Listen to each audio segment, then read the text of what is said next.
Question 54 तक complete कर लिया था। है। तो ऊपर ऊपर से चीजें मैंने आपको बता दी थी कौन कौन सी चीजें एग्जाम में पूछी जा सकती है। तो देखिए अब आएगा अरेस्ट एंड डिटेंशन। ठीक है, पीछे रूल्स में ऐसे ही है, मतलब ये जो सेक्शंस हम पढ़ रहे हैं अभी हमने अरेस्ट और डिटेंशन पढ़ेंगे ना, तो अरेस्ट और डिटेंशन के पीछे रूल्स दे रखे हैं। क्या दे रखे हैं? पीछे रूल्स दे रखे हैं। ठीक है, और सेक्शन यहाँ दे रखे हैं। तो आज ये क्या लिखा हुआ है? Arrest and detention. आप लोग पहले भी कई, यदि आपने बीएनएसएस पढ़ा होगा, सीआरपीसी पढ़ा होगा, तो वहां देखा होगा।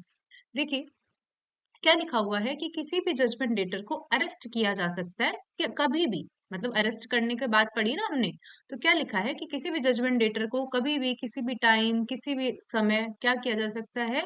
उसे अरेस्ट किया जा सकता है और उसको डिटेन किया जा सकता है सिविल प्रिजन में। सिविल प्रिजन में, डन। और ये अननेसेसरी चीजें हैं, इसको याद करने की जरूरत नहीं, कि सिंपल कि यदि कोई जजमेंट डेटर है तो उसको किसी भी समय पे, किसी भी टाइम अरेस्ट किया जा सकता है। आपको बस इतना याद रखना है कि मनी डिक्री में अरेस्ट नहीं होता है जनरली। ठीक है, तो इन्होंने कहा सब जगह सेम चीजें आपको दिखेगी, कभी भी अरेस्ट करने के लिए किसी भी ड्वेलिंग हाउस में एंट्रेंस नहीं होगी, मतलब किसी के घर में नहीं घुसोगे आप सनसेट के बाद में और सनराइज से पहले। डन। यदि मान लीजिए कि जजमेंट डेटर, मान लीजिए जिस भी घर में जजमेंट डेटर है, ठीक है, और वो घर में अलाउ नहीं कर रहा है, मतलब जिसके भी घर में जजमेंट डेटर है या जजमेंट डेटर का ही घर है और वो अलाउ नहीं कर रहा है घर में घुसने के लिए, ड्वेलिंग हाउस में घुसने के लिए, तो जनरल बात है कि यदि अलाउ कर रहा है तो आप तोड़ोगे नहीं। No outer door shall be broken, shall be broken, आपको घर को तोड़ना नहीं है। लेकिन मना कर रहा है, कोई प्रिवेंट कर रहा है, तो आप क्या कर सकते हो? डोर को तोड़ सकते हो। ठीक है, जनरल रूल है कि आप डोर वोर नहीं तोड़ोगे। डोर वोर नहीं तोड़ोगे, लेकिन यदि पुलिस वाले को लगता है कि जजमेंट डेटर यहाँ दिख जाएगा तो आप डोर तोड़ सकते हो। थर्ड, ये सेक्शन 46 है। ठीक है, किसका? सेक्शन 46 है, और अब तो शायद सेक्शन 40 बन गया होगा बीएनएसएस का। अरेस्ट हाउ मेड 70 में, 47 की सर्च हाउ मेड। ठीक है, तो सिमिलर कि यदि ऐसी वुमन जो जजमेंट डेटर नहीं है और जो क्या है, पर्दा नशी वुमन है, पब्लिक के सामने नहीं आ सकती, तो जो भी ऑफिसर अरेस्ट करने जा रहा है उसको लिबर्टी देगा विड्रॉ होने के लिए, उसको टाइम देगा विड्रॉ होने के लिए, और रीजनेबल फैसिलिटी भी देगा, मतलब महिलाओं की गरिमा का ध्यान रखा जाएगा, और उसके बाद में अरेस्ट करने घुस जाएगा वो अंदर। ठीक है, अब यदि मनी डिक्री है, मनी डिक्री है, जनरली अरेस्ट नहीं किया जाता है, लेकिन अपने अपने सर्कमस्टांसेस पढ़े थे कब कब मनी डिक्री में उससे बोला जाएगा, शो कॉज करा जाएगा कि तुझे अरेस्ट क्यों नहीं। अब मनी डिक्री में अरेस्ट करने पहुंच रहा है, मीन्स किसी कोई व्यक्ति को मनी डिक्री में अरेस्ट करने के लिए जा रही हैं। अब यदि वो पैसे दे रहा है, यदि वो पैसे ही दे रहा है साफ साफ, तो आप उसको अरेस्ट करके नहीं लाओगे। तो ये लिखा है कि यदि डिक्री अरेस्ट किया जाता है जजमेंट डेटर को और वो पेमेंट ऑफ मनी की डिक्री है, और जजमेंट डेटर डिक्री का अमाउंट पे कर देता है, तो आप उसको क्या कर दोगे? रिलीज कर दो। देखो ऐसी ऐसी चीजें हैं जो हम यदि समझे भी नहीं तो आराम से लिख कर आ सकते हैं। फिर स्टेट गवर्नमेंट यदि इस नोटिफिकेशन निकाल कर ऐसे व्यक्ति जो डेंजर और इनकन्वीनियंस पहुंचा सकते हैं पब्लिक को, तो एक स्पेसिफिक प्रोसीजर निकाल देगी स्टेट गवर्नमेंट कि आप इसको इसी तरीके से अरेस्ट करोगे। ठीक है, मैं मानती हूँ समझ में आया, सिंपल सा है कि यदि आप किसी जजमेंट डेटर को कभी भी अरेस्ट कर सकते हो किसी भी टाइम पे, लेकिन ड्वेलिंग हाउस में सनराइज के पहले और सनसेट के बाद नहीं एंटर करोगे। यदि ड्वेलिंग हाउस को जनरली तोड़ना नहीं है, लेकिन यदि, मतलब यदि वो घुसने ही नहीं दे रहा तो आप तोड़ सकते हो। महिला की ऑक्यूपेंसी में है, जो पर्दा नशी महिला है, तो उनको बोल सकते हो कि निकल जाओ, आप बाहर चले जाओ, इज्जत से आप जा सकते हो बाहर। ठीक है, जजमेंट डेटर यदि मनी डिक्री में अरेस्ट हो रहा है और जजमेंट डेटर पेमेंट कर रहा है, क्या कर रहा है? पेमेंट कर रहा है जजमेंट डेटर, तो उसे उस टाइम ही रिलीज कर दिया जाएगा। भाई पैसे लेने तो गए थे, पैसे दे रहे हैं। फिर ऑफिशियल गजट में स्टेट गवर्नमेंट ये ऐसे लोग जो नुकसान पहुंचा सकते हैं पब्लिक को, इनकन्वीनियंस हो सकते हैं, उनके लिए स्पेशल प्रोसीजर बता सकते हैं अरेस्ट का कैसा होगा। फिर मतलब मनी डिग्री का जजमेंट डेटर है, जैसे ही वो आता है कोर्ट के सामने उसको इन्फॉर्म किया जाता है तो अपने आप को इंसॉल्वेंट घोषित करवा सकता है। आप कई बार देखते होंगे लोगों को इंसॉल्वेंट घोषित कर दिया जाता है। तो इस प्रक्रिया से कि यदि मनी डिग्री है, क्या बोला मैंने? कि यदि मनी डिग्री है तो उसको ऑप्शन दिया जाता है कि भाई आप स्वयं को क्या करवा लो, इंसॉल्वेंट घोषित करवा लो। ठीक है, और उसको रिलीज कर दिया जाएगा मतलब यदि वो बैड फेथ में एप्लीकेशन, रिलीज कर दिया जाएगा उसको, और उसको 1 महीने के अंदर, 1 महीने के अंदर क्या करना पड़ेगा? कोर्ट में अप्लाई करना पड़ेगा कि भाई मुझे इंसॉल्वेंट घोषित कर दो।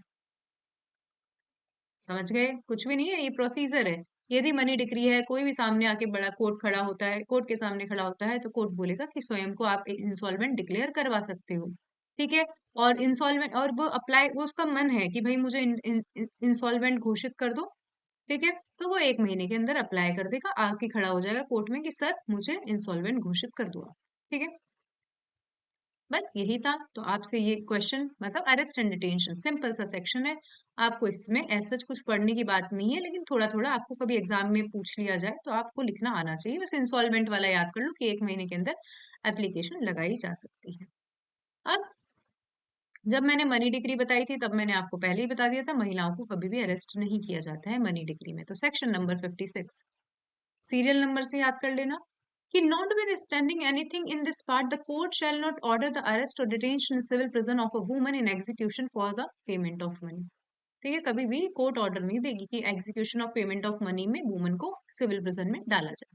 सबसिस्टेंस अलाउंस, ठीक है, पीछे हम देखेंगे सेक्शन रूल नंबर में है शायद 56 या 58 करके रूल नंबर है।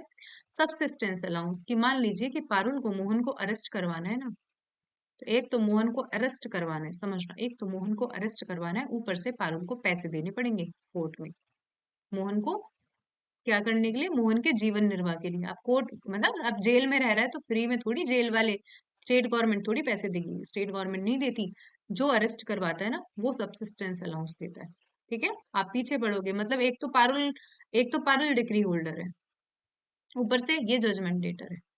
ठीक है, अब जजमेंट डेटर को यदि जेल में डलवाना है आपको तो आपको पैसे देने पड़ेंगे। क्या देने पड़ेंगे? पैसे देने पड़ेंगे, तभी जेल वाला जेल में रखेगा, अदरवाइज नहीं रखेगा। तो देखिए स्टेट गवर्नमेंट फिक्स करेगी। जैसे मान लीजिए कि मुझे शाहरुख खान या किसी को भी जेल में डलाना है, किसी को भी जो बड़ी पर्सनैलिटी है, तो मुझे सबसिस्टेंस अलाउंस पे करना पड़ेगा। तो ये शाहरुख खान कैसे रहेगा जेल में, किस तरीके का जीवन निर्वाह होगा, वो स्टेट गवर्नमेंट फिक्स करेगी। स्टेट गवर्नमेंट फिक्स करेगी कि तुम्हें कितने रुपए देने पड़ेंगे इसके जीवन निर्वाह के लिए। तो the state government may fix से scale graduated according to rank race nationality monthly allowance payable the for the subsistence of judgment debtor, कि यदि जेल में जजमेंट डेटर को रहना है तो उसे कितने रुपए देने पड़ेंगे आपको, मतलब कोर्ट को या उसको जेल को कितने रुपए देने पड़ेंगे। ठीक है, डिटेंशन एंड रिलीज।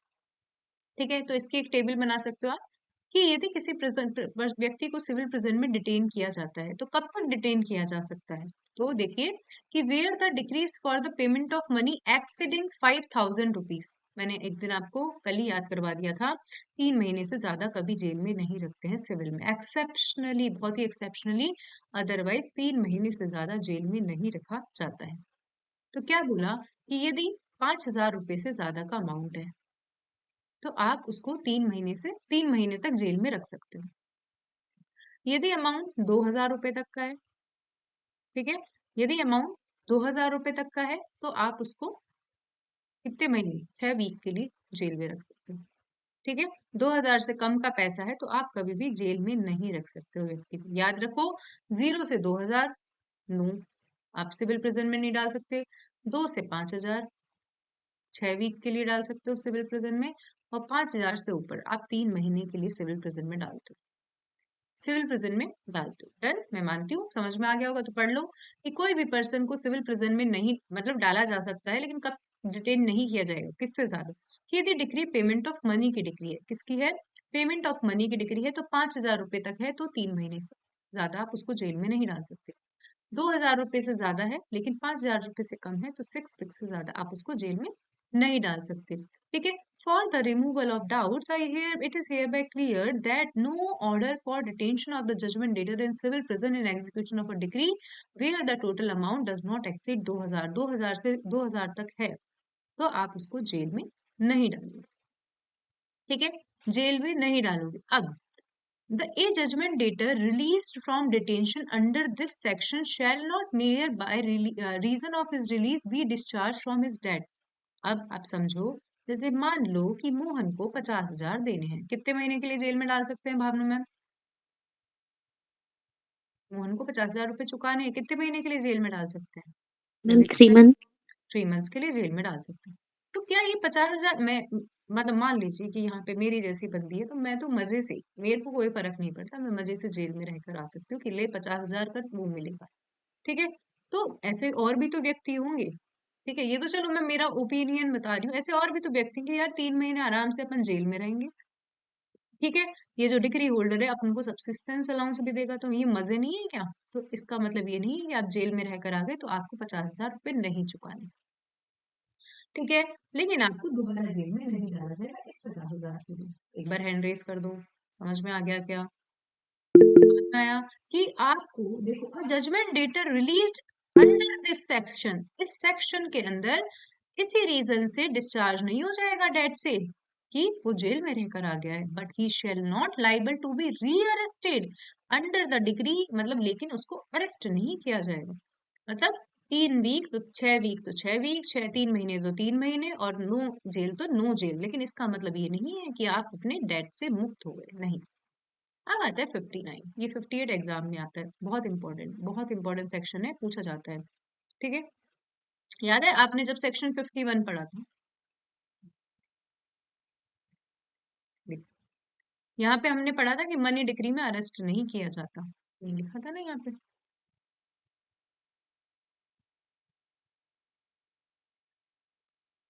कि मनी डिक्री में जैसे है ना, मनी डिक्री में आप अरेस्ट नहीं कर सकते, prison shall not be ordered, ठीक है। लेकिन कहीं ना कहीं यहाँ पे सेक्शन 58 का भी मेंशनिंग थी, मुझे भी दिख नहीं रहा है, ठीक है। ये लिखा हुआ, arrest and detention in prison, ठीक है, for specified period not exceeding the period mention under section 58। तो 58 की रेफरेंस दी है कि आप अरेस्ट करने जा रहे हो मनी डिक्री में, तो कितनी सारी चीजें पढ़ ली हमने। मनी डिक्री में अरेस्ट नहीं किया जाएगा, मनी डिक्री में ऐसे कौन से सर्कमस्टांसेस है जहाँ पे शो कॉज देने के लिए कहा जाएगा। फिर हमने पढ़ा कि यदि मनी डिक्री है तो उसको इंसॉल्वेंट, मनी डिक्री समझ गए, मनी डिक्री मतलब पैसे लेने, इंसॉल्वेंसी के लिए उसको ऑफर दिया जा सकता है कि तू खुद को इंसॉल्वेंट घोषित कर सकता है। फिर मनी डिक्री में वुमन को कभी भी प्रिजन में डालने का ऑर्डर नहीं दिया जाएगा। फिर मनी डिक्री में हमने 3 4 पैसे पढ़े, तीन है ना, वो टाइम पीरियड पढ़ा, ये सब चीजों को ध्यान रखते हुए मनी डिक्री पास की जाती है। आ जाइए, और क्या लिखा हुआ है? Release on ground of illness, रिली ये 58 है और ये 50 है। यहाँ पे रीअरेस्ट नहीं किया जा सकता है, बस ये ध्यान रखें। यदि कोई बीमार है, बीच में छोड़ दिया है, उसको निकाल दिया जेल से कि भाई बीमार है, ऐसी बीमारी है जो वो कंटेंजियस जैसे संक्रमित बीमारी, तो उसको जेल से निकाल दिया गया है। अब जैसे ही वो सही हो जाएगा तो उसको अरेस्ट दोबारा किया जा सकता है। तो सेक्शन 58 में अरेस्ट नहीं किया जा सकता दोबारा, इसमें अरेस्ट किया कि भाई क्या लिखा हुआ है कि किसी भी टाइम पर वारंट वारंट जारी हुआ है या बाद में कोर्ट क्या कर सकता है, इसको कैंसिल कर सकता है। यदि वारंट जारी हो गया अरेस्ट होने का, कोर्ट क्या कर सकता है, इसको कैंसिल कर सकता है on the ground of serious illness, on the ground of serious illness की भाई बीमार है। दूसरा, यदि जजमेंट डेटर अरेस्ट कर लिया गया है, जजमेंट डेटर अरेस्ट कर लिया गया है, तो क्या कर सकते हैं, उसको रिलीज किया जा सकता है कि वो फिट स्टेट ऑफ हेल्थ में नहीं है, ठीक है। सिविल प्रिजन में डिटेन कर रखा है, उसको यदि फिट स्टेट ऑफ हेल्थ में नहीं है तो उसको रिलीज कर जाए, ठीक है। और कब रिलीज किया जा सकता है? स्टेट गवर्नमेंट को लगता है कि भाई इन्फेक्शियस और कंटेंजियस डिजीज है, और जो भी कोर्ट है उसको ऐसा लगता है कि ये सीरियस इलनेस से सफर कर रहा है, ठीक है। कुल मिला के 2 3 चीजें ही है कि सीरियस इलनेस है, सफर कर रहा है, ठीक है, और कंटेंजियस डिजीज है। किसी भी टाइम पे कोर्ट कैंसिल कर सकती है, कोर्ट रिलीज कर सकती है, क्या कर सकती है, कोर्ट रिलीज कर सकती है। लेकिन क्या लिखा हुआ है कि judgment debtor release under this section, ऊपर देखो क्या लिखा था, judgment debtor release under this section shall not be liable to be rearrested. यहाँ पे लिखा है judgment debtor release under this section may be rearrested but the period of detention in civil prison shall not exceed prescribe by section 58, ठीक है। बार बार section 58 आ रहा है तो आप इसकी इंपॉर्टेंस को समझ ही सकते हैं। आ जाइए सेक्शन नंबर 60 से लेकर 64 63, ये बात करता है अटैचमेंट। किसकी बात करता है? अटैचमेंट की बात करते हैं, ठीक है। 51 से लेकर 58, 51 से स्टार्ट था, ये कौन से स्टार्ट, 55 से लेकर 58 ये बात करता है किसकी? अरेस्ट की, ठीक है। यहां से याद करना चालू करो कि 55 से लेकर 58 किसकी बात करता है? अरेस्ट की बात करता है। 59, ठीक है। 55 से 59 अरेस्ट की, और 60 से लेकर 63 अटैचमेंट की बात। क्या चीजें अटैच हो सकती है? बहुत इंपॉर्टेंट, लाओ भाई उठ उठ के 6 नंबर का क्वेश्चन आएगा आपके मेंस में।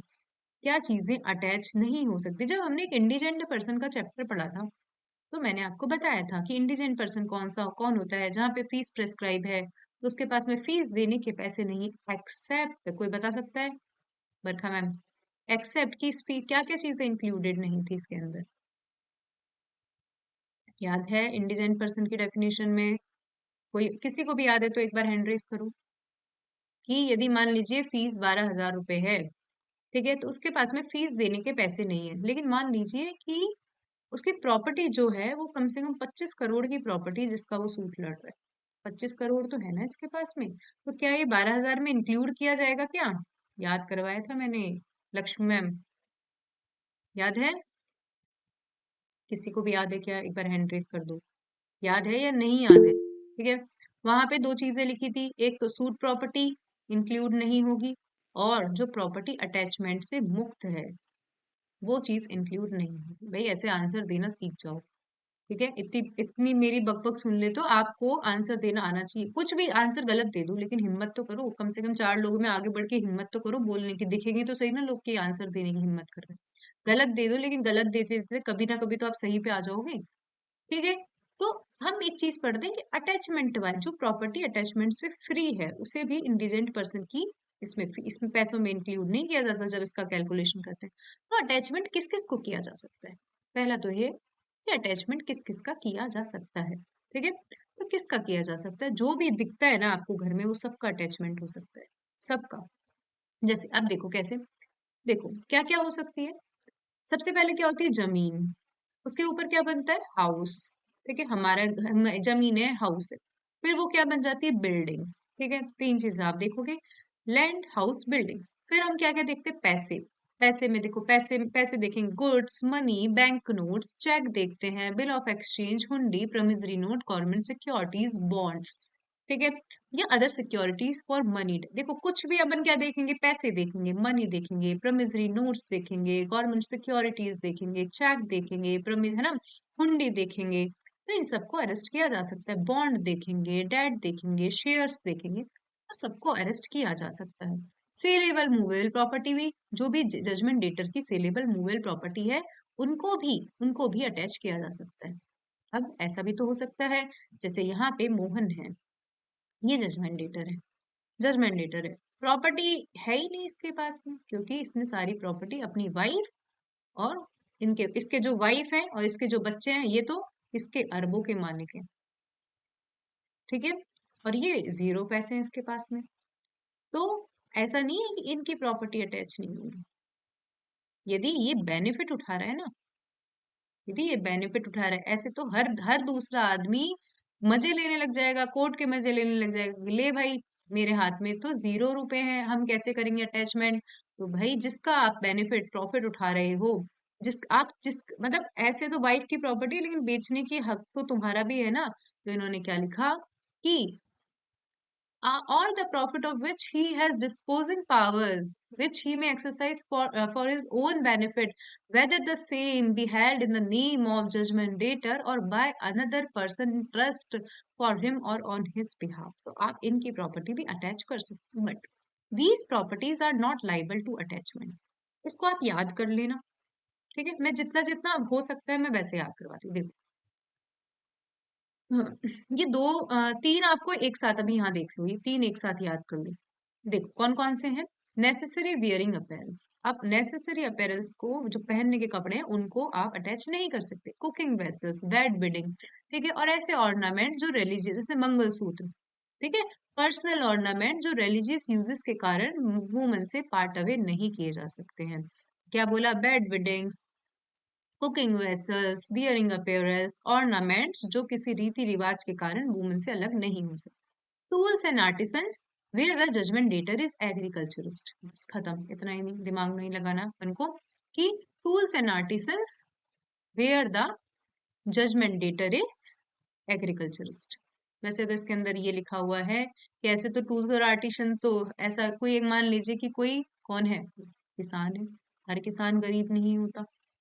ठीक है, हर किसान गरीब नहीं होता। ऐसे तो दिखने में भाई किसान है लेकिन हर किसान गरीब थोड़ी होता है। हो सकता है एक किसान के पास में 20 ट्रैक्टर हो।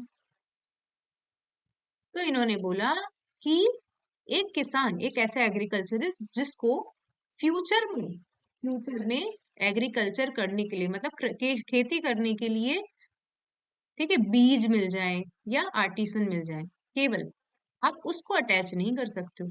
तो भाई एक ट्रैक्टर से तेरा काम चल जाएगा, 19 अटैच कर सकते हो आप। तो अब देखो, अब समझ में आ जाएगा कि tools and artisans where the judgment debtor is agriculture is his implements of husbandry and such cattle seed grain as may in the opinion of the court is necessary to enable him to earn his livelihood. ठीक है, तो ऐसा नहीं है कि भाई 20 tractor हैं तो तुम भाई अटैचमेंट से बच गए। जो तुम्हारे लाइवलीहुड के लिए जरूरी है ना, केवल कोर्ट उसको अटैच नहीं करेगा। तो जस्ट याद करने के मकसद से कि necessary wearing apparels tools of artisans, जिसमें जजमेंट डेटर एग्रीकल्चरिस्ट है। हाउस बिल्डिंग, हाउस और बिल्डिंग जो एग्रीकल्चरिस्ट की है, लेबरर की है, डोमेस्टिक सर्वेंट की है। बस इतना याद करो, ज्यादा डीप में जाना नहीं है कि हाउस और अदर बिल्डिंग जो भी किसकी है, एग्रीकल्चरिस्ट की है, लेबरर की है, डोमेस्टिक सर्वेंट। तो मैं मानती हूँ 3 याद हो गए। ठीक है, 3 बड़े बड़े हैं। सीरियल नंबर नहीं भी देखोगे तो याद हो जाएंगे आपको कि सबसे पहले necessary wearing apparels, ornaments, bed bedding. Second number पे लिखा हुआ है कि ऐसे जो इम्प्लीमेंट्स जो भी होते हैं, यंत्र मंत्र जो एग्रीकल्चरिस्ट के हैं लेकिन लाइवलीहुड के लिए जरूरी है। और तीसरे नंबर पे ऐसी लैंड बिल्डिंग जो वेजेस लेबरर की है, डोमेस्टिक सर्वेंट की, तो इन्हें अटैच नहीं किया जाता। अब वापस 3 याद कर लो। 3 छोटे हैं, ऊपर के 3 बड़े थे, नीचे के 3। Books of accounts, mere right to sue for damage, और right of personal service. Right of personal service, ठीक है, आप इनको अटैच। क्या क्या बोला मैंने? बुक्स ऑफ अकाउंट्स, ठीक है, mere right to sue for damage. Mere right to sue for damage कि पारुल के पास में अधिकार है कि वो आगे जाके डैमेज के लिए सूट लगा सकती है।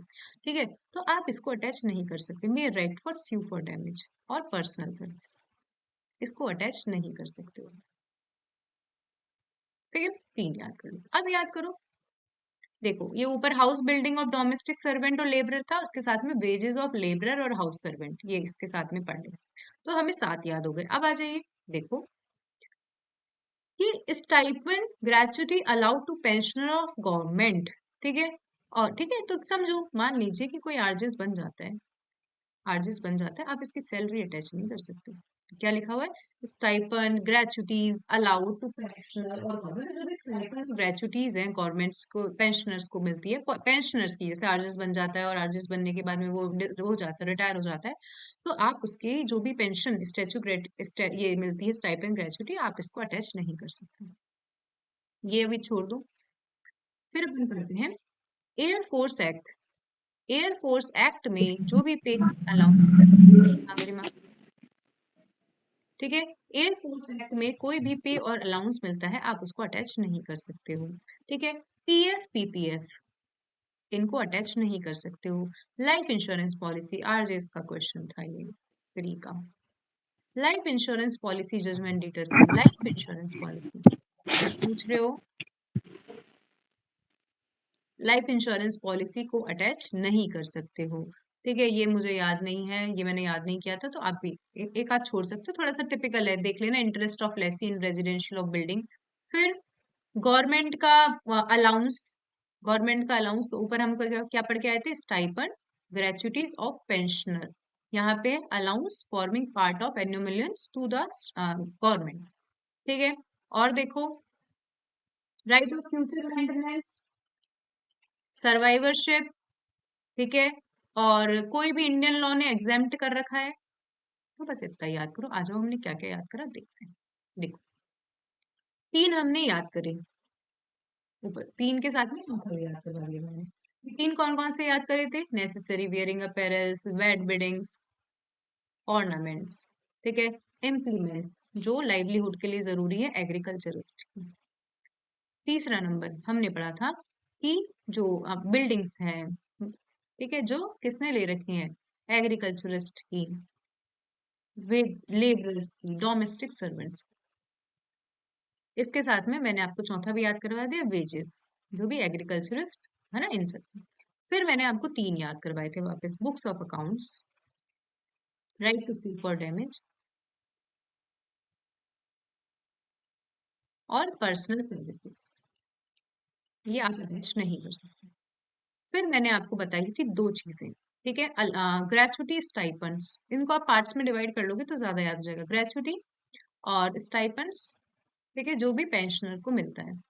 Allowance to government servant, government servant.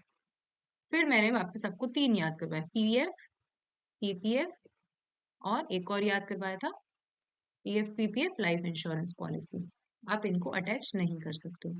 ठीक है, एक और मैंने आपको याद करवा दिया। आप जब स्पेस सक्सेशन देखोगे टीपीए में, सबसे पहले यदि टीपीए पढ़ा होगा तो सबसे पहले किन प्रॉपर्टी को ट्रांसफर नहीं किया जा सकता, तो स्पेस सक्सेशंस, मतलब सर्वाइव की मतलब मान लीजिए कि मोहन है, मोहन सोहन को बोलता है कि मेरे दादाजी मर जाएंगे तो ये प्रॉपर्टी मेरे पास आएगी, तो ये प्रॉपर्टी मैं तेरे को प्रॉपर्टी बेच रहा हूँ कि मेरे दादाजी मर जाएंगे तो ये मेरे प्रॉपर्टी मेरे पास आने वाली है, तो इसे बोलते हैं स्पेस सक्सेशन।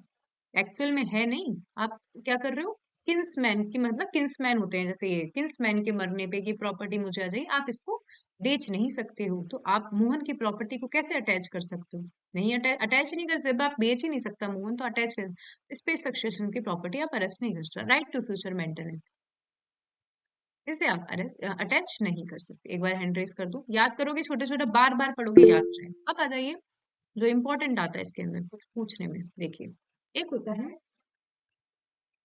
मेंटेनेंस मिलता है ना,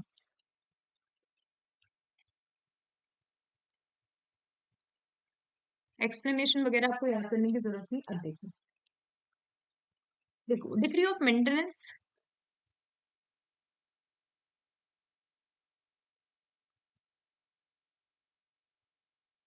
देखो कोई भी डिग्री है जो मेंटेनेंस के अलावा है, कोई भी डिग्री है जो मेंटेनेंस के अलावा है,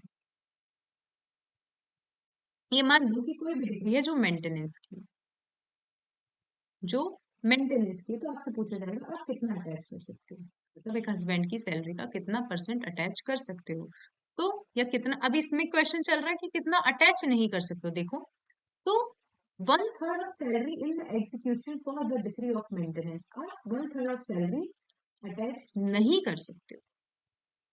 समझ में आया? यदि लेडी, अब सोचो देखो, मतलब मैं, ये मेरी ट्रिक थी, आप लोग कैसा इसको गलत वे में मत लेना, कि यदि लेडीज को मेंटेनेंस देना है तो आपको ज्यादा पैसे देने पड़ेंगे, तो मतलब आपकी सैलरी का 1/3 ही अटैच नहीं होगा, बाकी का 2/3 अटैच हो सकता है। ठीक है, ज्यादा अटैच हो सकता है। ठीक है, कि यदि मेंटेनेंस की डिग्री है तो आपकी सैलरी का 2/3 अटैच हो सकता है। एक बार याद रख लो, एक बार हैंड रेस करो, याद रखना है, ज्यादा ज्यादा अटैच हो सकता है, मतलब 1/3 अटैच नहीं हो सकता। लेकिन कोई अदर डिग्री है तो मतलब पैसे आपके थोड़े कम अटैच होंगे। कोई मान लीजिए 10,000 रुपए है आपकी सैलरी, ठीक है, तो 10,000 रुपए है ना, तो 1,000 तो अटैच नहीं होते बिल्कुल भी, 1,000 तो फ्री है, वो बिल्कुल अटैच नहीं होंगे इस 10,000 में से। और जो रिमेनिंग है उसका 2/3 अटैच नहीं होगा, तो रिमेनिंग कितना है, 9,000, इसका 2/3, 6,000 रुपये, मतलब आपकी सैलरी से 7,000 रुपये अटैच नहीं होंगे।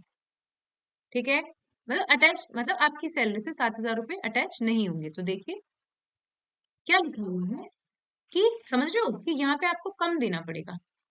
एक बार हैंड रेस करो, याद करने का ट्रिक होता है ये, यही आदि आप इंसान इसी में घूमते रहते हैं कि डिग्री ऑफ मेंटेनेंस में कम लिखा था कि मेंट कम, अदर वाली डिग्री में, भाई अदर वाली डिग्री में आपको कम देना पड़ता है, इस तरीके से याद करो, और मेंटेनेंस की डिग्री में आपको ज्यादा देना पड़ता है पैसे।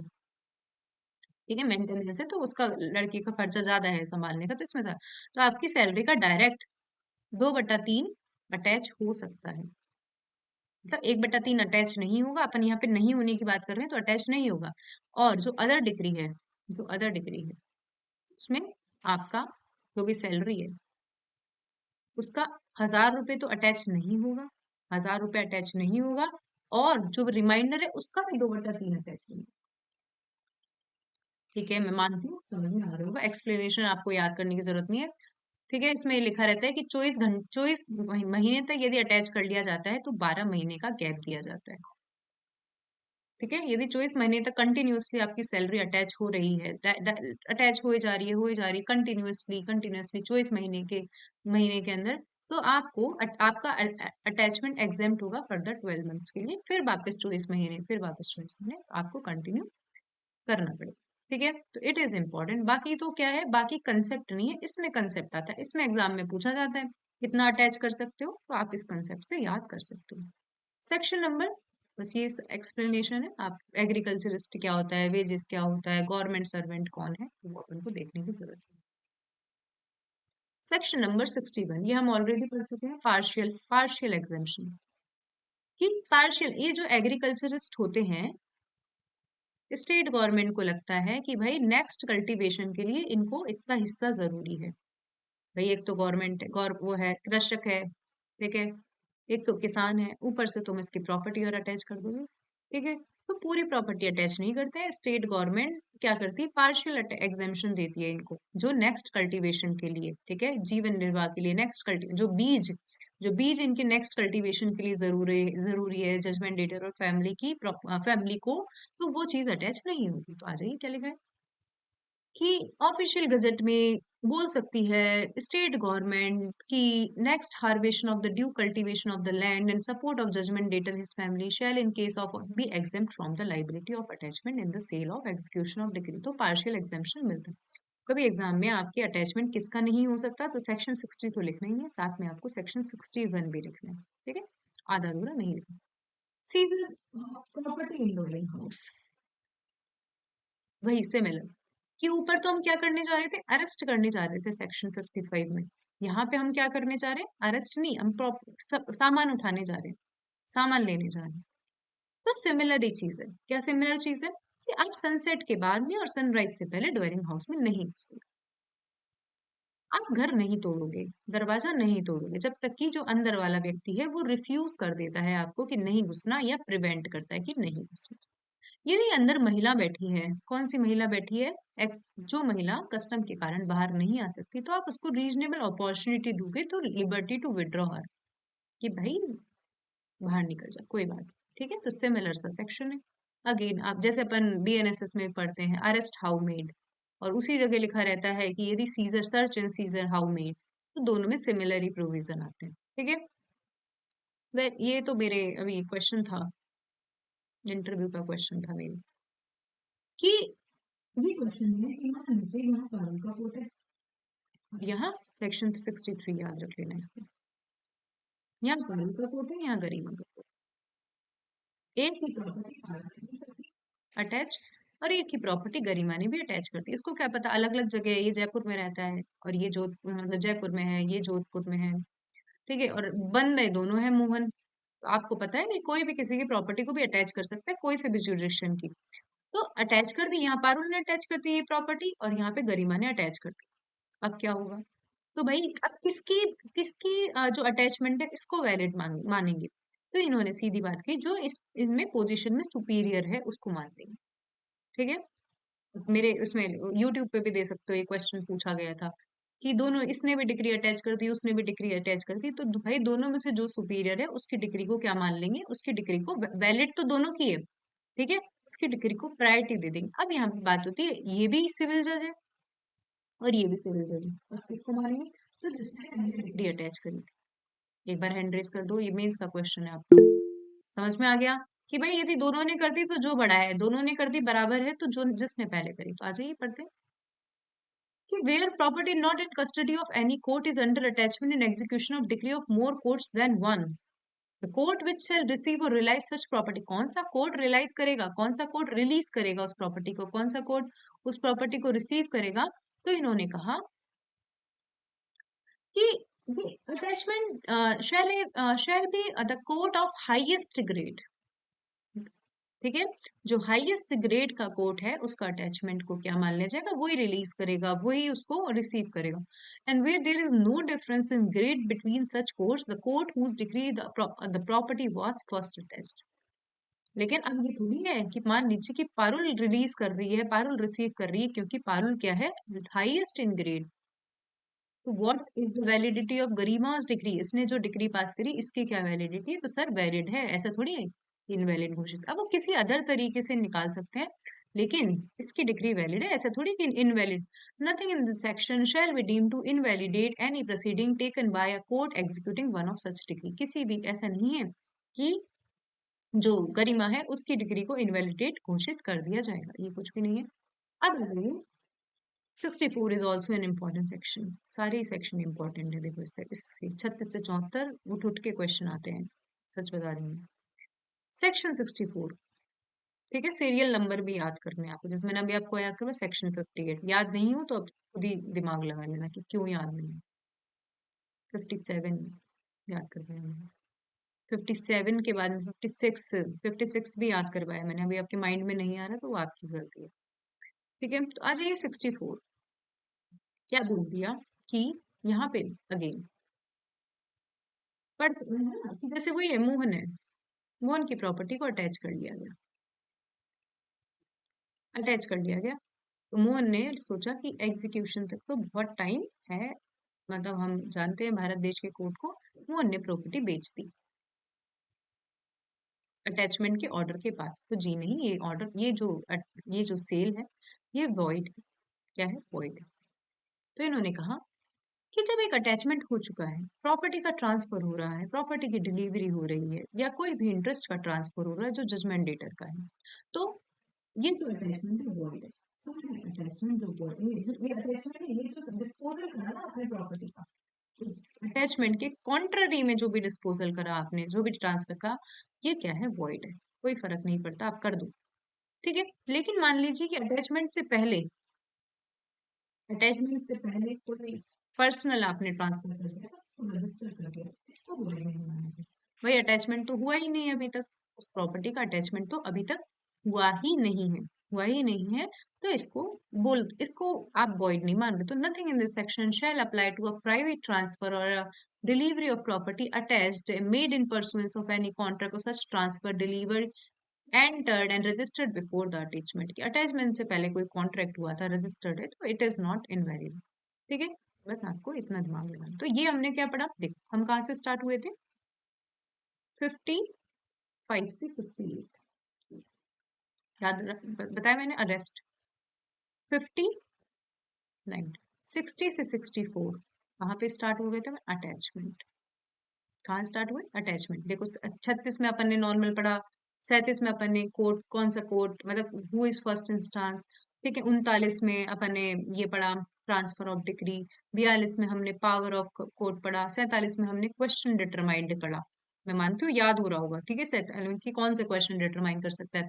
फिर हमने, जब हम थोड़ा सा आगे आए सैतालीस, फिर हमने 49, 50, 51, 52, 53, 54 क्या पढ़ना चालू कर दिया था? एल आर, ठीक है, एलआर पढ़ना चालू किया। फिर वही 55 से 58 ना, 59 अरेस्ट, और 60 से लेकर 64, ये मतलब आपको ज्यादा लग रहा होगा क्योंकि हम लोग इसको इतनी बार पढ़ चुके हैं। जब हम भी पहली बार पढ़ रहे थे तो हम यही सोच रहे थे कि क्या सेक्शन, कितने सेक्शन है मतलब, लेकिन आप सीरियल नंबर से पढ़ोगे तो धीरे धीरे याद करते जाओ। अब आ जाता है सेल, ठीक है, सेल, ये आपको नहीं पढ़ना है। 65, बस आपको याद रखना है, स्टेट गवर्नमेंट रूल बना सकती है कि पेमेंट ऑफ मनी में किस प्रॉपर्टी को बेचा जाएगा, बस। 65 परचेजर टाइटल, एक चीज बता देती हूँ कि जब भी प्रॉपर्टी बिकती है, जैसे यहाँ पे मोहन है और यहाँ पे सोहन है, तब आपको सब पता है कि मोहन की प्रॉपर्टी बिक रही है, मोहन को कितना महीने का टाइम दिया जाता है, भावना मैम? यदि डिग्री, सेल की डिग्री पास भी हो गई है तो मोहन को कितने महीने का टाइम दिया जाएगा? रेल में डिग्री पास होती है, आपको सब पता है, बताइए जल्दी कितने महीने का टाइम दिया जाएगा? गरिमा मैम, लक्ष्मी मैम, भावना मैम, कि क्या कर, पैसे जमा करा दे, याद है क्या किसी को? अरे हमने पढ़ा था, डिग्री पास होती है फिर मोहन को 6 महीने का टाइम दिया जाता है कि तू पेमेंट कर सकता है, याद है नहीं याद है? मानती हूँ याद होगा लक्ष्मी मैम, बट मैम इसको 6 महीने का टाइम दिया जाता है। और ये सेल डिक्री है, मान लीजिए पारुल ने ये प्रॉपर्टी खरीद ली है तो पारुल को 5% का पेमेंट दिया जाएगा एडिशनल, ठीक है। तो यार नहीं याद है तो बहुत गलत बात है, याद होना चाहिए आपको। मतलब उस चैप्टर में अपन ने गिनती की 3 ही चीजें याद करी थी कि कौन कौन तो फोरक्लोजर कर सकता है, कौन सेल कर सकता है, कौन रिडेम्पशन, और प्रिलिमिनरी डिग्री और फाइनल डिग्री में सिर्फ 6 महीने का अंतर होता है। तो यहाँ पे समझना कि और भी चीजें होती है, जैसे सेल की डिग्री है, सेल की डिग्री है, तो मोहन की बात तो अलग है, पारुल भी है ना, पारुल, आपको मैंने बोला कि पारुल पैसे देती है। भाई जब सेल की डिग्री पास होती है तो पारुल भी पैसे देती है, तो पारुल कितने पैसे देती है? पारुल 25% पैसे देती है जब सेल की डिग्री पास होती है, ठीक है। फिर 75% ये थोड़ा टाइम बाद देगी, थोड़ा टाइम बाद देगी 75%। तो अब यहाँ पे बात ये है कि पारुल ने 25% दिए 1 अप्रैल 2024 को, क्योंकि समझ रहे हो कंसेप्ट, क्यों इसको भी तो टाइम दिया जाता है कि तू अभी इतने दे दे 25%। और मूवेबल प्रॉपर्टी होते हैं तो शायद इसको 7-8 दिन में देना होता है, इमूवेबल प्रॉपर्टी होती है तो शायद 14 दिन में देना होता है 75%, तो वो अभी इसको होल्ड करते हैं, पीछे पड़ेंगे। लेकिन पारुल ने 25% दिए 1 अप्रैल को, और पारुल ने 75% दिए 30 अप्रैल को। तो यहाँ पे क्वेश्चन ये उठता है कि पारुल का टाइटल कौन सी डेट से स्टार्ट होता है। क्वेश्चन समझ में आया? एक बार हैंड रेज करूं कि पारुल का टाइटल 30 अप्रैल को मिलेगा कि पारुल का टाइटल 1 अप्रैल को मिलेगा। तो पारुल का टाइटल 1 अप्रैल को मिलेगा। किसको मिलेगा? 1 अप्रैल को। कि पारुल का टाइटल 1 अप्रैल को एब्सोल्यूट मान लिया जाएगा। तो आ जाइए कि where immovable property is sold in execution of a decree and such sale has become absolute, the property shall be deemed to have vested in the purchaser from the time when the property is sold। समझ रहे हो? बिक तो गई थी ना इसको, and not from the time when the sale become absolute. एक बार मतलब हैंड रेज भी नहीं करना, लेकिन याद रख लो आपको कि इसका टाइटल कब से मिल जाएगा इसको, प्रॉपर्टी बेची गई थी। एब्सोल्यूट तो भाई इसका 100% देने के बाद, from the time when the property is sold, not from the time when the sale become absolute. मैं मानती हूँ इसके साथ में सेक्शन 96 पढ़ा जाता है कि इस लिखा रहता है सर्टिफिकेट। देखो टाइटल तो 1 तारीख को मिल जाता है, लेकिन सर्टिफिकेट पे साइन कब होंगे? सर्टिफिकेट पे साइन 30 अप्रैल को ही होते हैं। ठीक है, दो चीजें कॉन्ट्राडिक्ट बात नहीं करते, ये टाइटल देने की बात करते हैं, और सर्टिफिकेट तो एंड में ही साइन होगा। तो यहाँ पे सर्टिफिकेट ऑफ परचेजर, अभी एक बार अपन चेक भी कर लेते हैं, ठीक है, पीछे ही पढ़ेंगे, याद कर लो चलो। कि कब से माना जाएगा?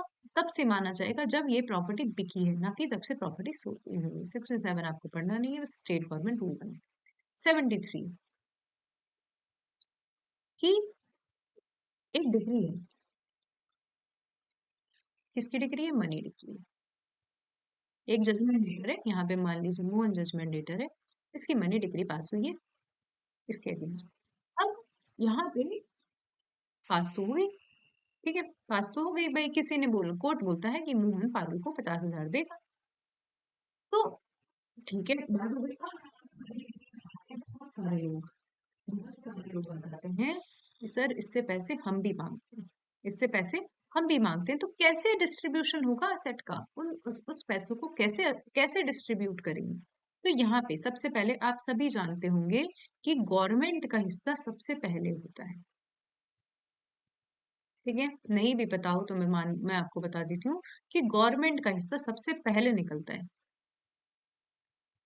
दूसरे नंबर पे, जो मान लीजिए कि मोहन से 5 करोड़ रुपए लेने थे और मोहन की प्रॉपर्टी बेची गई है, तो ये जो बेचने की कॉस्ट है ना, उसको निकालते पहले, उसको निकालेंगे दूसरे नंबर पे, कॉस्ट ऑफ रियलाइजेशन। उसके बाद में क्या होता है? फिर उसके बाद में प्रोपोर्शनेटली डिस्ट्रीब्यूट किया जाता है।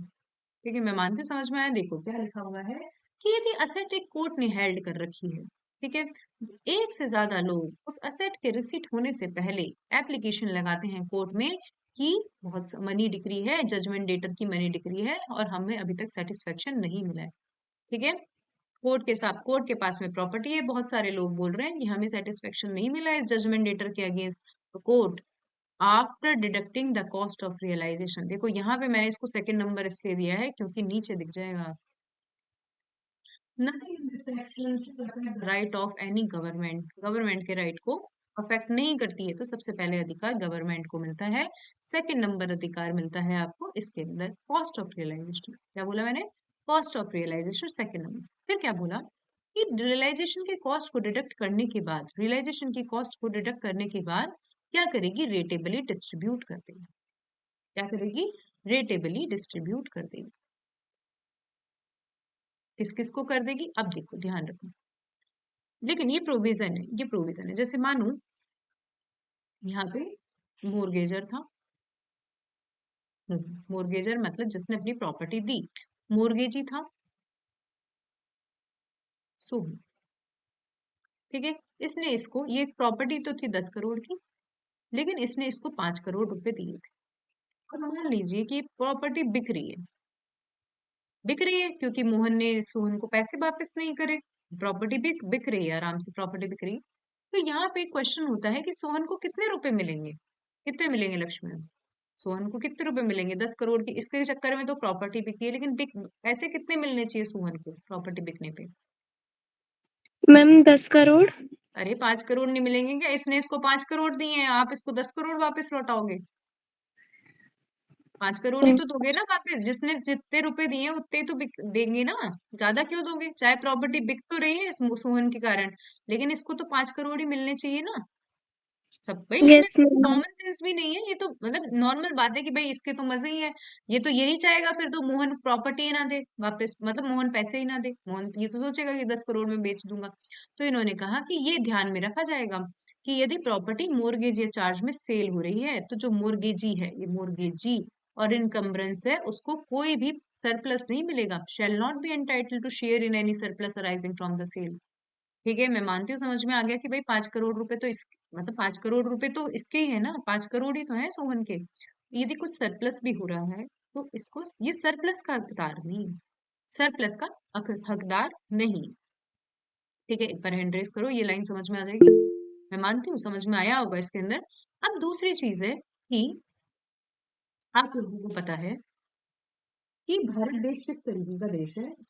यदि किसी प्रॉपर्टी पे लोन चल रहा होता है ना, चार्ज चल रहा होता है, मोर्गेज चल रहा होता है, लोग नहीं खरीदते हैं उस प्रॉपर्टी को, जनरली जनरली नहीं खरीदते हैं। ठीक है, कि भाई कोर्ट में प्रॉपर्टी बिक रही है, कोर्ट में बिक रही है, तो लोगों के मन में एक डाउट है कि भाई इस पे तो चार्ज है, सरकार की प्रॉपर्टी है या इस तरीके की प्रॉपर्टी है, भार है इस प्रॉपर्टी पे। तो लोगों को ऐसा अपशगुन सा लगता है, उनको ऐसा लगता है कि हमें फ्रेश घर चाहिए इस तरीके का। तो मान लीजिए यहाँ मोहन है, इसकी प्रॉपर्टी बिक रही है, यहाँ सोहन है जिसके कारण ये प्रॉपर्टी बिक रही है। ये चार्ज है, ये मोर्गेज ही है। ठीक है, और यहाँ पे पारुल है, प्रॉपर्टी खरीदने वाली। तो कोर्ट क्या कर सकता है, सोहन से परमिशन ले सकता है, सोहन से परमिशन ले सकता है कि हम इस प्रॉपर्टी को फ्री ऑफ चार्ज या फ्री ऑफ मोर्गेज बेचना चाह रहे हैं। सोहन ने दे दी, सोहन बोलता है ऐसे कैसे बेचना चाह रहे हो, इस प्रॉपर्टी पे तो मेरा मोर्गेज है, इस प्रॉपर्टी पे तो मेरा मोर्गेज है, आप पैसे ले लोगे तो दोगे किसको? इस प्रॉपर्टी पे तो मेरा मोर्गेज है। तो सोहन को सांत्वना दे रहा है कोर्ट कि भाई तू इसको फ्री फ्रॉम चार्ज बेचने दे, क्योंकि पारुल के मन में ये डाउट है कि नहीं, मैं मोहन के खरीद रही हूँ, बस पता चल रहा है कि सोहन का मोर्गेज है, ये प्रॉपर्टी कैसे बेचोगे तुम? तो कोर्ट बोलेगा सोहन को कि एक काम कर, फ्री फ्रॉम चार्ज बेचने दे, लेकिन जैसे ही पारुल पैसे देगी तो हम तुझे पैसे दे देंगे। एक बार हैंड रेज कर दो। समझ में आया सबको? सेंटेंस समझ में आना चाहिए, देखो रटने की बात नहीं है, यही लिखा है देखो, कि यदि एक प्रॉपर्टी बिकने वाली है इन एग्जीक्यूशन ऑफ अ डिक्री, लेकिन वो सब्जेक्ट है, सब्जेक्ट टू द मोर्गेज और चार्ज, बिक तो रही है लेकिन वो प्रॉपर्टी मोर्गेज और चार्ज से जुड़ी हुई है, द कोर्ट में विथ द कंसेंट ऑफ मोर्गेजी और इनकम्बरेंस, किसकी? सोहन की कंसेंट से ऑर्डर देगा कि इस प्रॉपर्टी को फ्री ऑफ मोर्गेज और चार्ज बेच दो, बेच दो। लेकिन इसका मोर्गेजी और इनकम्बरेंस का तो हिस्सा ही है ना, giving to the encumbrance the same interest in the proceeds of the sale as he had in the property sold। ठीक है, अब मान लो कि प्रॉपर्टी बिक गई है, समझना कि प्रॉपर्टी बिक गई है, वही अगेन मोहन था या सोहन था, इसकी प्रॉपर्टी बिक गई। तो अब आप पैसे कैसे दोगे, पैसे कैसे निकालोगे? सबसे पहले आप सेल का एक्सपेंस निकालोगे। किसका एक्सपेंस निकालोगे? सेल का एक्सपेंस निकालोगे। फिर अब जैसे यहाँ पे खड़े तो बहुत सारे लोग थे पहले पैसे मांगने के लिए, पैसे मांगने के लिए तो कितने सारे लोग खड़े हैं, तो सबसे पहले आप किसको पैसे दोगे? सोहन को पैसे दोगे। मैं मानती हूँ समझ में आया कि सबसे पहले आप सोहन को पैसे दोगे, फिर जो बचेगा ना, जो पैसे बचेंगे वो सब्सिक्वेंट इनकम्बरेंस को दे दोगे, जो सब्सिक्वेंट लोग हैं उनको दे दोगे। एक बार हैंड रेज कर दो कि आपने क्या किया है, कि अब आपने प्रॉपर्टी बेच दी है, आपने प्रॉपर्टी बेच दी है, तो सबसे पहले सेल के खर्चे, सेल के खर्चे निकालोगे। फिर किसके खर्चे? जो डिक्री, जिस डिक्री के अंदर वो प्रॉपर्टी बिकी है उसके खर्चे, अच्छा लग रहा है ना पेन, उसके खर्चे। और फिर तीसरे में जो सब्सिक्वेंट इनकम्बरेंस है, सब्सिक्वेंट जो लोग हैं, इनकम्बरेंस मतलब जो लोग बचे हैं उनके पैसे, उनके पैसे आप क्या करोगे? चुकाओगे। और फिर बाद में जो भी लोग बच रहे हैं, जजमेंट जो भी बच रहे हैं, जिन लोगों ने कोर्ट में अप्लाई किया उनको पैसे दोगे। ठीक है, और यदि किसी व्यक्ति के पास जल्दी ज्यादा चला गया है पैसे, तो उससे आप वापस ले सकते हो। देखो ये लिखा है कि एक व्यक्ति के को इतने पैसे दे दिए हैं जितने के लिए वो एंटाइटल नहीं था, तो उससे हम बोलेंगे कि आप रिफंड करो। क्या कर दो? उसको रिफंड कर दो। ठीक है। Nothing in this section shell affect the right of the government. तो इतने में हमने क्या पढ़ा सेक्शन 73 में? सेक्शन 73 डिस्ट्रीब्यूशन पढ़ रहे हैं कि मान लीजिए कि मनी डिक्री में बहुत सारे लोग पैसे मांग रहे हैं कोर्ट्स। तो सबसे पहले कोर्ट क्या करेगा? खर्चों को देखेगा, रियलाइजेशन की कॉस्ट को कम करेगा। दूसरे नंबर पे वो क्या करेगा? और चीजें ध्यान रख सकता है कि यदि मान लीजिए कि किसी भी मोर्गेजी को ज्यादा पैसा नहीं मिलना चाहिए, उसने जितने पैसे दिए हैं उसको इतने ही पैसे मिलने चाहिए। थर्ड नंबर कि फ्री फ्रॉम मोर्गेज भी प्रॉपर्टी बिक सकती है। फोर्थ नंबर, प्रॉपर्टी बिक गई है तो पैसे किस किस में बटेंगे? सबसे पहले खर्चे में बटेंगे जाएंगे। दूसरे नंबर पे जो डिक्री, जिस डिक्री में पैसे आए हैं उसको जाएंगे। फिर और कोई मोर्गेजी है तो उसको चले जाएंगे, और लास्ट नंबर पे सारे लोग जो पैसे मांग रहे थे उनको चले जाएंगे। और इस सेक्शन की कोई भी बात गवर्नमेंट को अफेक्ट नहीं करती है। गवर्नमेंट को अफेक्ट नहीं करती है। मैं मानती हूँ समझ में आ गया होगा। अच्छा सेक्शन है, पूछा जाता है एग्जाम में। ठीक है, अब आ जाइए section 74, resistance to execution. Again ये मोहन, ये सोहन, इसके फेवर में ये डिग्री, ये जजमेंट डेटर और ये डिग्री होल्डर और पारुल परचेजर। तो अब क्या है, मतलब ये जो डिग्री होल्डर है, परचेजर है, ये बहुत खुश हैं कि हमारे हमारे हिस्से में प्रॉपर्टी आ गई है, बिक गई है। तो डिग्री भी पास हो गई है इनकी। ठीक है। लेकिन ये जो जजमेंट डेटर है ये ले रहा है मजे। क्या ले रहा है? ये मोहन है, मजे ले रहा है, बार बार इनको डिस्टर्ब कर रहा है, परेशान कर रहा है, प्रॉपर्टी नहीं दे रहा है, लोगों से पिटवा रहा है जबरदस्ती, बाहर ताले लगा रहा है। तो भाई आपको जेल मिलेगी 30 दिन की, 30 दिन की जेल मिलेगी। ठीक है। और इन दोनों को घर मिल जाएगा, जो भी परचेजर है इसको घर मिल जाएगा। तो ये देखो कि यदि कोर्ट सेटिस्फाई है कि डिग्री होल्डर जो भी है ना, डिग्री होल्डर है या परचेजर है, उसको रेसिस्ट किया जा रहा है या ऑब्स्ट्रक्ट किया जा रहा है, रोका जा रहा है, ताकि उसको पोजीशन नहीं मिले जजमेंट डेटर के द्वारा या उसके बिहाफ पे किसी और पर्सन के द्वारा। और ये जो रेजिस्टेंस है और ये ऑब्स्ट्रक्शन है विदाउट किसी रीजन के किया जा रहा है। कैसे किया जा रहा है? विदाउट किसी रीजन के किया जा रहा है। तो उठाएंगे जजमेंट डेटर को 30 दिन के लिए जेल में डाल देंगे और परचेजर और डिक्री होल्डर को पोजीशन दे दें। ठीक है। ये same to same section, section 96 दिख जाएगा आपको as it is, copy paste लिखा हुआ है पीछे वाले सेक्शन। अगेन मैं मानती हूँ ये पूरे सेक्शन देखो, ऑर्डर 21 इज ज्यादा इंपॉर्टेंट नहीं है। ये पूरे सेक्शन, सेक्शन नंबर 36 याद करते जाओ। जो एग्जीक्यूशन ऑफ डिक्री है वही एग्जीक्यूशन ऑफ ऑर्डर का प्रोसेस रहेगा। Section number 37 court of first instance, मैं मानती हूँ याद रहेगा आपको। सेक्शन नंबर 38 पता नहीं मेरे को। Section number 39 transfer of degree. Section number 40 I don't no, 41 I don't no, 42 question power of executing court. ठीक है। 43 44 45 वो है कि रिवेन्यू कोर्ट ने पास करी है, ऐसे कोर्ट ने पास करी है जिस पे कोड अप्लाई नहीं होगा, भारत के बाहर से पास हुई है। Section number 47 question to be determined. 48 I don't know, 48 मुझे पता है शायद एंसेस्ट्रल प्रॉपर्टी एंड ऑल ऐसे कुछ कर, नहीं एंसेस्ट्रल नहीं कुछ होगा ये। 49 इक्विटीज मिलेगी डिक्री की ट्रांसफर को। 50 LR. 51 court, very important section, court execution कैसे कैसे करेगा, 5 तरीकों से कर सकता है। ठीक है। 52 मुझे नहीं पता। 55 अरेस्ट। 56 महिलाओं को मनी डिग्री में अरेस्ट नहीं किया जा, सिविल प्रिजन का ऑर्डर नहीं दिया जा सकता। 57 सबसिस्टेंस अलाउंस। 58 कैसे आप घर के अंदर घुस के तोड़ ताड़ के अरेस्ट करके ला सकते हो, नहीं ये गलत है। 57 58 58 है कि कब तक आप उसको कर सकते हो, 0 से 2000 में नहीं कर सकते, 2000 से 5000 में 3 वीक के लिए, और 5000 से ऊपर के लिए 6 वीक के लिए, और 5000 से ऊपर के लिए 3 महीने के लिए आप अरेस्ट में डाल सकते हो, लेकिन री अरेस्ट नहीं होगा। 59 बीमार व्यक्ति है तो छोड़ दिया जाता है। 60 में कौन सी प्रॉपर्टी अटैच हो सकती है, 61 में पार्शियल अटैचमेंट। 62 मुझे नहीं पता। 63 और 64 इंपॉर्टेंट है ये कि ये 63 तो है, दो कोर्ट ने प्रॉपर्टी अटैच कर दी तो कहाँ जाएगी। 64 में प्राइवेट एलिनेशन कर दिया आफ्टर अटैचमेंट तो वॉइड हो जाता है। 65 परचेजर का टाइटल से मिलता है सेल से, ना कि कब से एब्सोल्यूट हो जाए। 65 के बाद में पढ़ते हैं 73, इसके बीच में कोई भी सेक्शन नहीं है, एक दो अननेसेसरी। 73 रिस्क डिस्ट्रीब्यूशन और 74 रेजिस्टेंस। ठीक है, अब कल आगे भी पढ़ेंगे, परसों कल आगे यही था इम्पोर्टेंट। यदि आपने यही समझ लिया तो रूल इतना खास नहीं है। ठीक है, थैंक यू। किसी को है कुछ डाउट, पूछ लो, अदरवाइज ठीक है। कल की वीडियो मैं आज डाल दूंगी क्योंकि अपलोड आज हुई है वो कल वाली वीडियो। Done, thank you. ठंड लगी, ठंड लगी, खा ले बेटा।